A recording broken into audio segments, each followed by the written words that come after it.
Hello, this is Pankaj and you are watching investing with Pankaj. Market लगातार ऊपर ही जाता जा रहा है।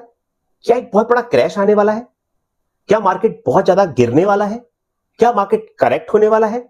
ये सब सवाल बहुत सारे इन्वेस्टर के मन में आ रहे हैं।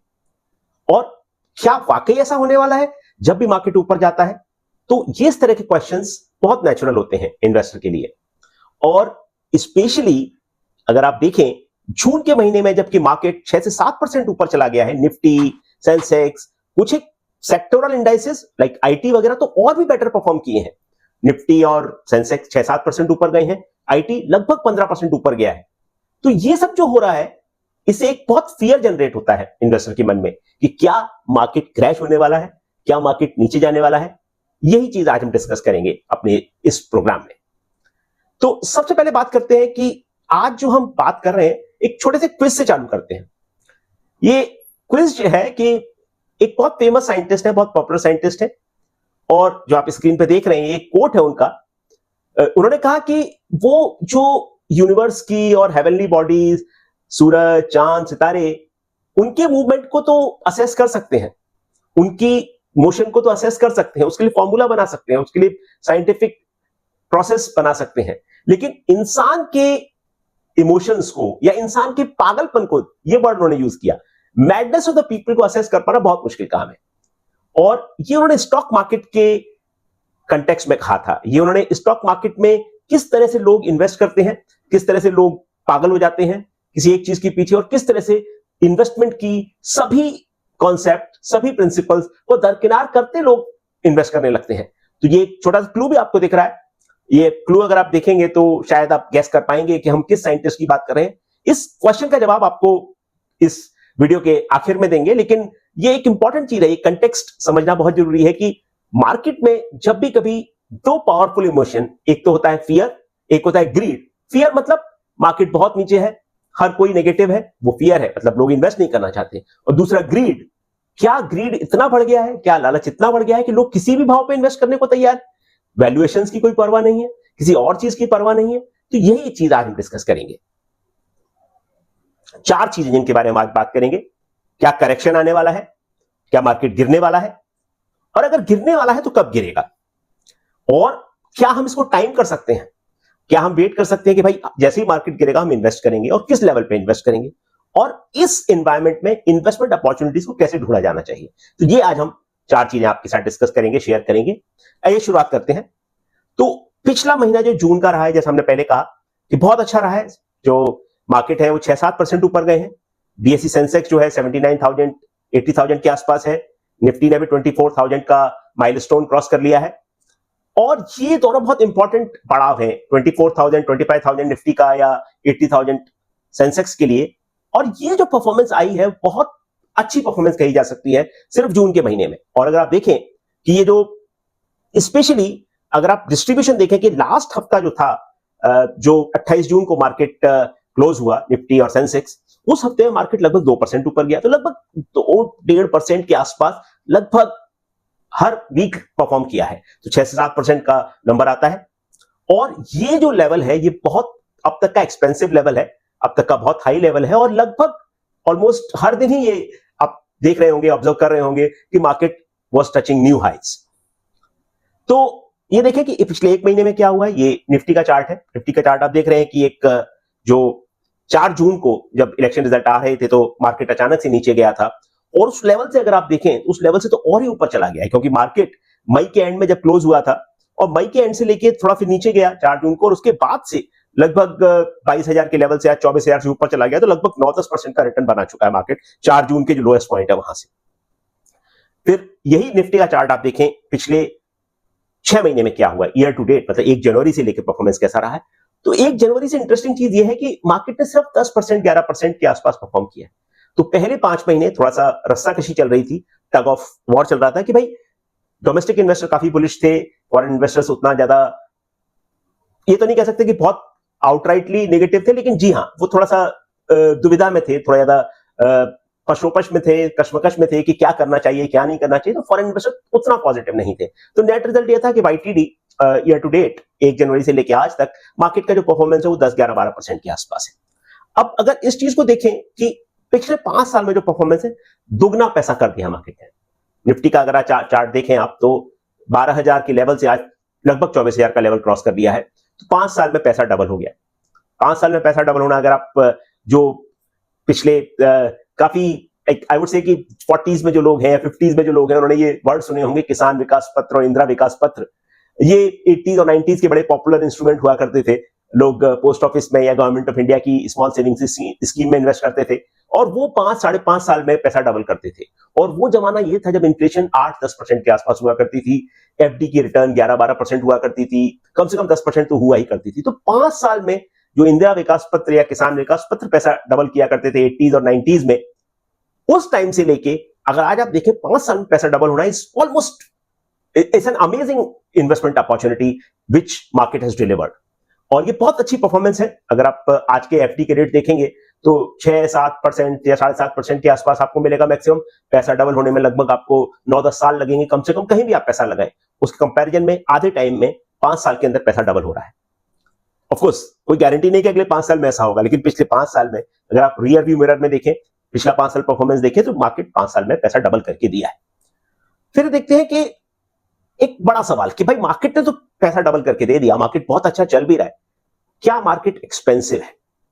आप हमेशा ये चीज याद रखिए कि मार्केट का एब्सोल्यूट लेवल जो है, चाहे वो निफ्टी 24,000 पे हो या 25,000 पे हो या सेंसेक्स 80,000 पे हो, वो मायने उतना नहीं रखता। मायने क्या चीज ज्यादा रखती है कि मार्केट कितना महंगा है। और मार्केट को महंगा या सस्ता जांचने के लिए सबसे आसान तरीका जो है, सबसे सिंपल तरीका जो है, वो है कि मार्केट का पीई क्या है। पीई मतलब price to earnings. Price to earnings मतलब अगर आप देखें निफ्टी में जो 50 स्टॉक्स हैं या सेंसेक्स में जो 30 स्टॉक्स हैं, उन 30 स्टॉक्स की जो वेटेज है सेंसेक्स में, उनकी अर्निंग्स को उस हिसाब से देख लीजिए मोटा मोटी, और जो सेंसेक्स का आज लेवल है उसको न्यूमरेटर में डालिए और जो अर्निंग्स है उसको डिनोमिनेटर में डालिए, तो आपको पीई मिलेगा किसी स्टॉक के लिए। प्राइस टू अर्निंग्स, क्या भाव है स्टॉक का और क्या अर्निंग डिलीवर कर रहा है। तो अर्निंग जैसे समझिए कि FY24 में किसी स्टॉक ने 10 रुपए की अर्निंग डिलीवर करी और वो स्टॉक 500 रुपए पे ट्रेड कर रहा है, तो उसका पीई कितना हुआ? 500/10, 50x। 50x पीई है क्योंकि 500 रुपए का भाव है और 10 रुपए का उसका अर्निंग है।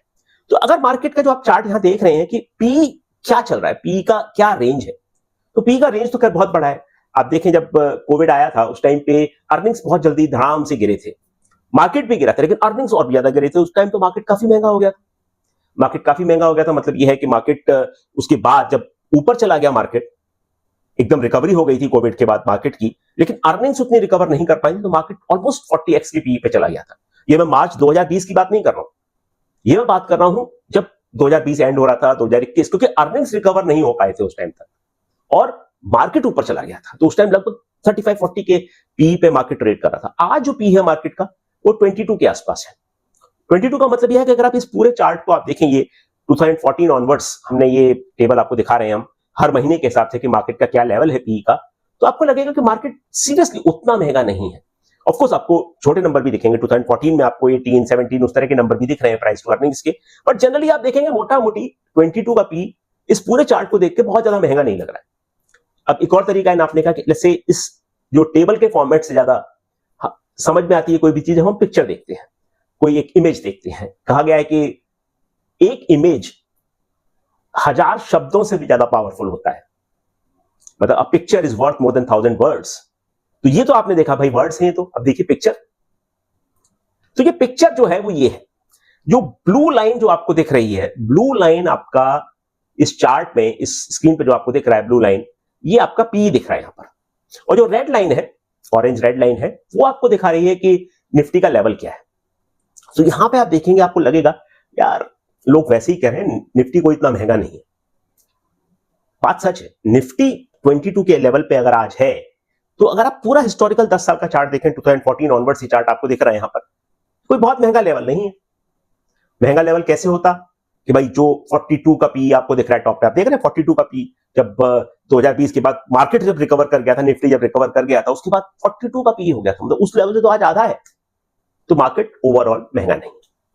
अब एक और बात आती है कि भाई निफ्टी और सेंसेक्स तो जो है वो लार्ज कैप्स के इंडेक्स है, मतलब 50 जो बड़ी कंपनीज हैं निफ्टी में होती हैं, 30 जो बड़ी कंपनी सेंसेक्स में होती हैं। तो मतलब यह है कि ये निफ्टी जो है, निफ्टी 50 या सेंसेक्स, ये बहुत महंगे नहीं है।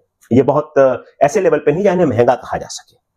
तो थोड़ा सा और डिटेल में जाने की जरूरत है और थोड़ा डीप में जाने की जरूरत है समझने के लिए कि भाई हो क्या रहा मार्केट।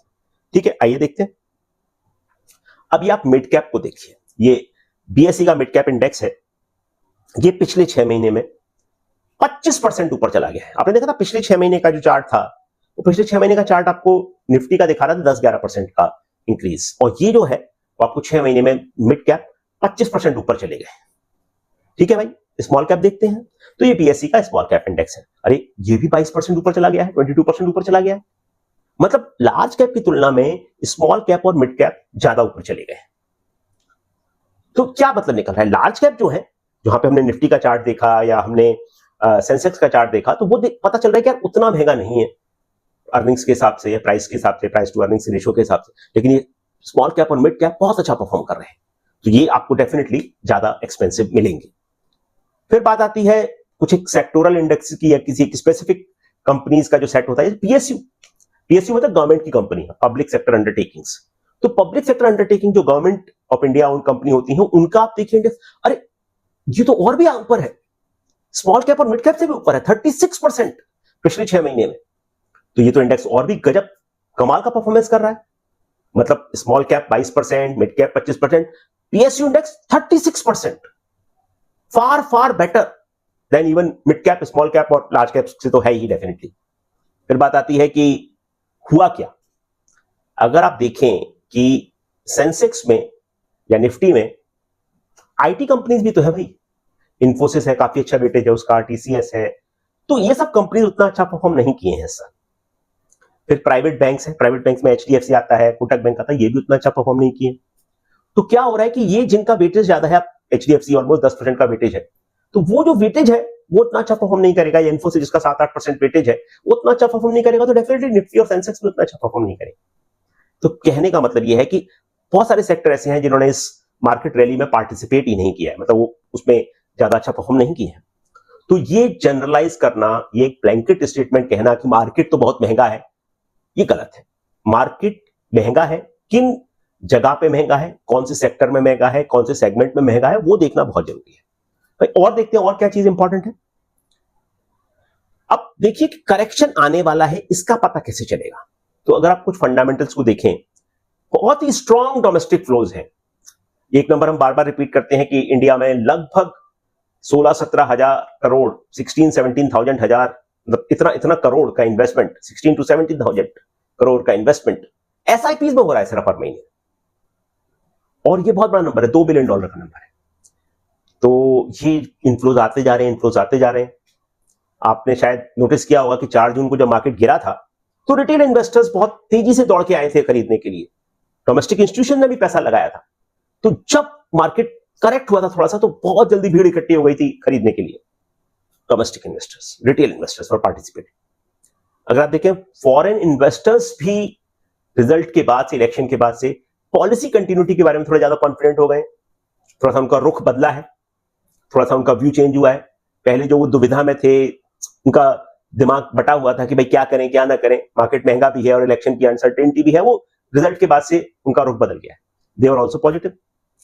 लार्ज कैप इंडाइसेस जो है वो ज्यादा महंगे नहीं है, तो करेक्शन जो भी होगा वो सेक्टर स्पेसिफिक। पीएसयू इंडेक्स हो सकता है ज्यादा करेक्ट हो जाए, स्मॉल कैप ज्यादा करेक्ट हो जाए, मिड कैप ज्यादा करेक्ट हो जाए। डिफेंस स्टॉक्स आपने सुना होगा, डिफेंस स्टॉक्स बहुत ज्यादा चल गए, बहुत ज्यादा महंगे हो गए, बहुत ज्यादा अच्छा परफॉर्मेंस किया, तो करेक्शन आ सकता है, बिल्कुल आ सकता है, कहीं भी आ सकता है। लेकिन चांसेस कहां ज्यादा होंगे, जो ज्यादा ऊपर गई हैं चीजें, वहां पे चांसेस हमेशा ज्यादा होंगे। ग्लोबल इवेंट्स होते हैं, कहीं जियोपॉलिटिकल इवेंट हो सकता है, कुछ भी चीज चेंज हो सकती है, या कोई लोकल इवेंट चेंज हो सकते हैं, वो तो डेफिनेटली कोई फोरकास्ट नहीं कर सकता।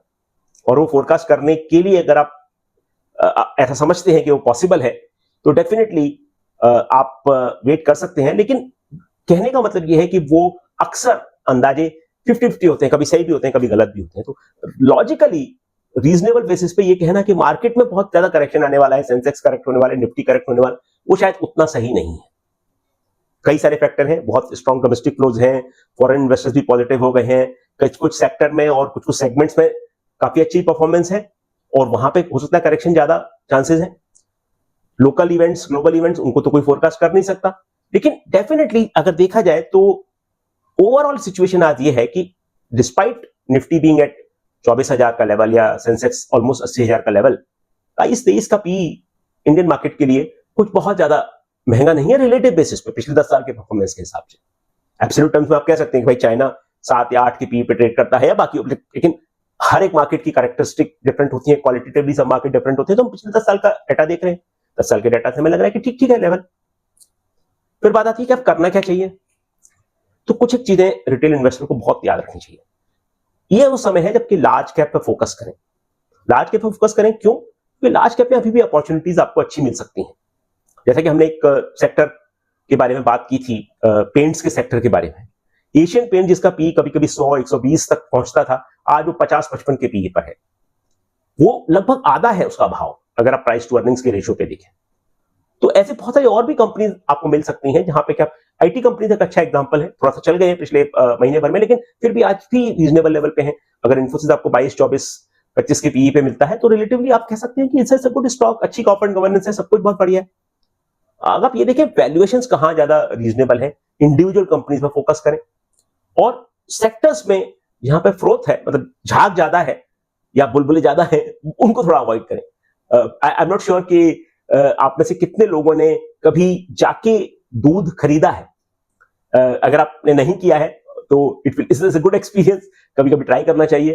अगर आपके आसपास कहीं पे ऐसा ऑप्शन हो, या फिर आप यकीनन अपने पेरेंट्स को पूछ सकते हैं। तो आप पेरेंट्स को अगर पूछेंगे तो वो दूध लेने जाते थे तो क्या कह के माँ भेजती थी, क्या कह के मम्मी भेजती थी?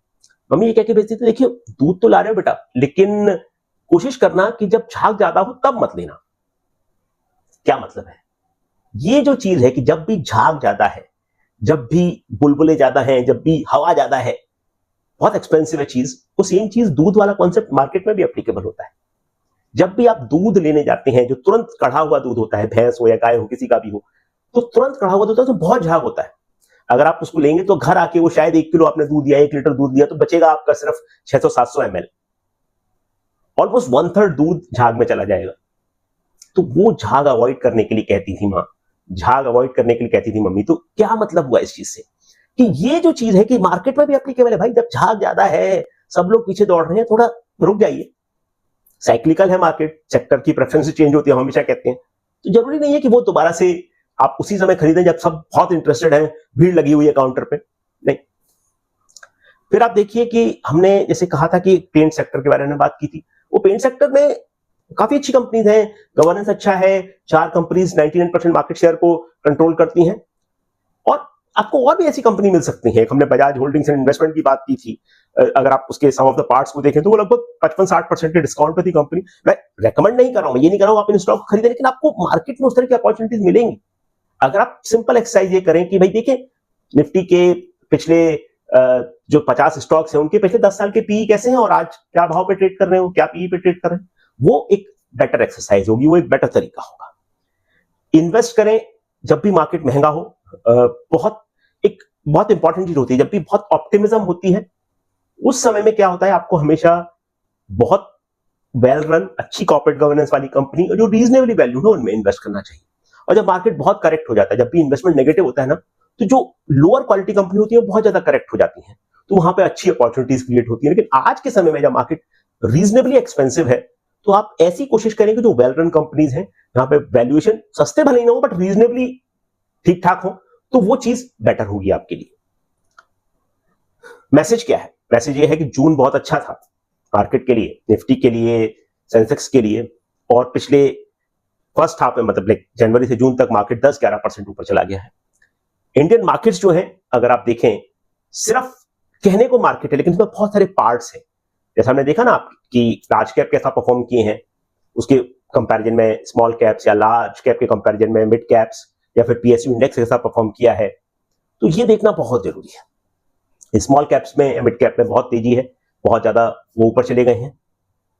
तो नतीजा ये निकलता है कि करेक्शन जो होता है ना, उसको टाइम करना बहुत मुश्किल होता है।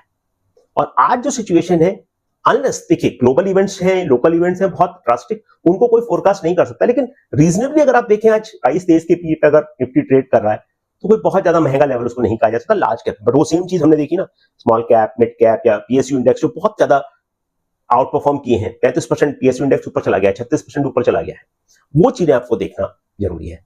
फिर हमने फंडामेंटल रीजंस के बारे में बात की कि भाई जो बहुत स्ट्रॉन्ग इन्फ्लोज आ रहे हैं डोमेस्टिक, या फिर जो फॉरेन इन्वेस्टर भी थोड़ा पॉजिटिव हो गए हैं, या फिर अगर आपको ऐसी सिचुएशन में, ये सब चीजों से मार्केट को सपोर्ट मिलता है, मार्केट को एक संबल मिलता है, एक बल मिलता है कि जब बहुत इन्फ्लोज आ रहे हैं, मतलब खरीदने के लिए काफी लोग इकट्ठे हैं, तो डेफिनेटली सपोर्ट थी।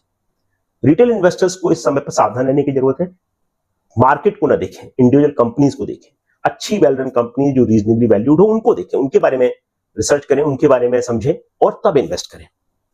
अवॉइड द सेक्टर्स जहां पे की फ्रॉड ज्यादा है, जहां पे की बहुत तेजी हो गई है, बहुत ज्यादा स्टॉक चल गए हैं, उन सेक्टर को आप थोड़ा सा अवॉइड करें और वहां पर ज्यादा ध्यान दें जहां पे कि अभी भी आपको वैल्यूएशन ठीक ठीक लग रहे हैं।